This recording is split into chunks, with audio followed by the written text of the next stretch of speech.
Many students, they know a squared minus b squared is equal to a plus b into a minus b. This is a very well-known formula. But some of the students, they do not know a squared plus b squared is equal to what? This is nothing but a plus b whole squared minus 2ab. And this can also be given as a minus b whole squared plus 2ab. Okay, let us see how we are able to get these two formulae. Now, we know already a plus b whole squared is equal to a squared plus b squared plus 2ab.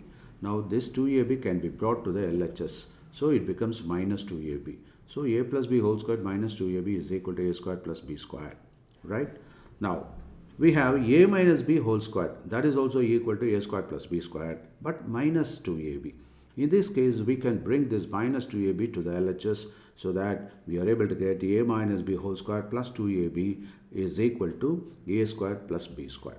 Particularly, this a squared plus b squared formula will be very useful in the case of, that is, a quadratic equation, where we have such type of formulas like alpha squared plus beta squared, that is equal to, we can apply the same formula, alpha plus beta the whole squared minus 2 alpha beta, where we know alpha plus beta is the sum of roots, whereas this is product of roots, alpha beta.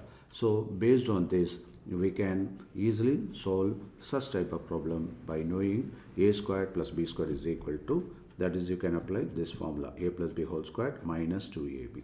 Okay.